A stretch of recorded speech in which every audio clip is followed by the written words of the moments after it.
जय जय श्री सीताराम जी, जय जय हनुमान जी, जय माता दी, श्री कली हनुवानी।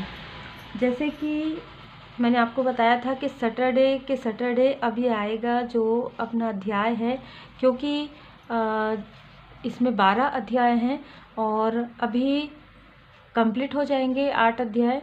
तो अब आज आ रहा है, फिर अब सैटरडे आएगा, जिससे आपको ज्ञान प्राप्त होंगे श्री हनुमान जी बाबा जी की कृपा से। और सच में स्पिरिचुअल यात्रा में आपको ये बुक पढ़ना ही चाहिए।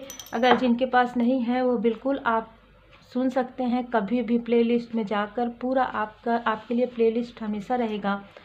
तो आगे हम देखते हैं, आगे के अध्याय में धनुष्क ने पूछा, क्या इसका अर्थ यह है कि आत्मा की कोई स्वेच्छा नहीं है?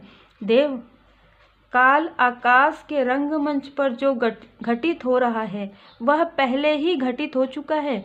सारी पटकथा पहले ही लिखी जा चुकी है। किरदार उसी पटकथा के अनुसार ही जीता है। चूंकि आत्मा कुछ नहीं कर सकती तो उसके पास पटकथा को देखते चले जाने के सिवाय कोई और विकल्प नहीं है।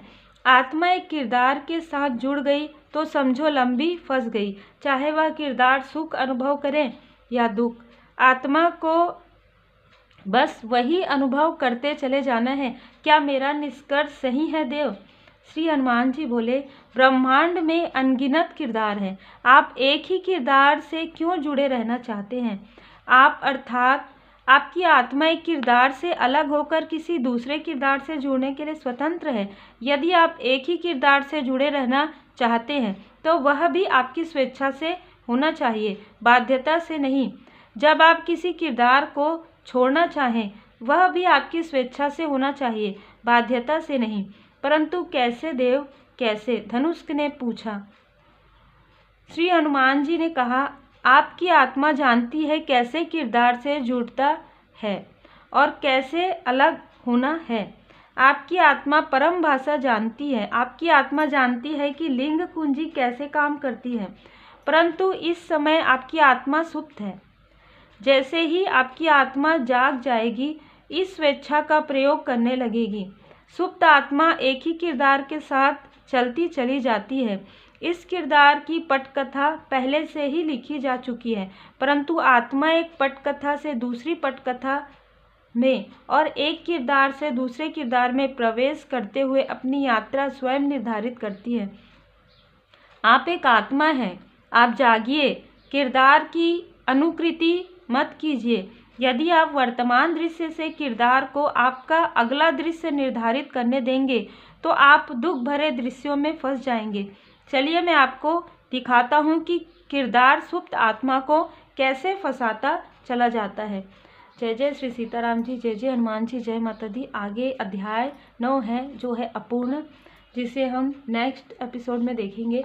यहाँ पर जो मुझे बाबा जी की कृपा से जो मार्गदर्शन मिल रहे हैं वो है कि जब हम स्पिरिचुअल यात्रा में अवेकन होते हैं, जब हमारा सोल जो है अवेकन होता है, तब आपने देखा होगा कि बहुत सारे लोग हमारे लाइफ से डिस्टेंस क्रिएट हो जाते हैं। बहुत सारे लोग हमारे लाइफ में आते हैं जो हमारे सोल फैमिली मेम्बर, कहीं ना कहीं हमारे सोल की अवेकनिंग के बाद हमें ये पता चलने लगता है कि क्या चीज़ हमारे, यहाँ तक मैंने ये महसूस किया है कि आपको क्या भोजन ग्रहण करना है, क्या नहीं करना है, ये भी आपको समझ में आने लग जाता है। तो फिर ये तो बहुत बड़ी बात है कि कैसे व्यक्ति के संपर्क में आपको रहना है, किन लोगों से आपको जुड़ना है, किन लोगों से आपको नहीं जुड़ना है। ये सारी चीज़ें परमात्मा जी की कृपा से होती है जब आप स्पिरिचुअल यात्रा में आगे बढ़ते हैं।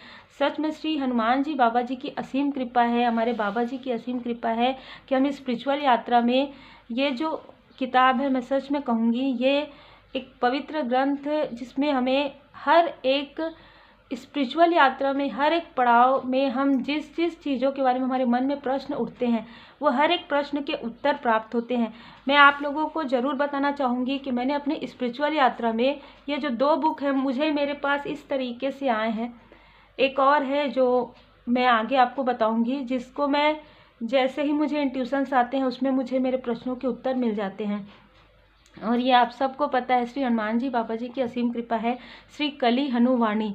तो उम्मीद है आपको भी मेरे साथ वैसा ही फील हो रहा हो, वैसा ही आनंद आ रहा हो आप सभी सोल फैमिली मेंबर पर और आपके परिवार पर सदा श्री हनुमान जी बाबा जी की कृपा बनी रहे।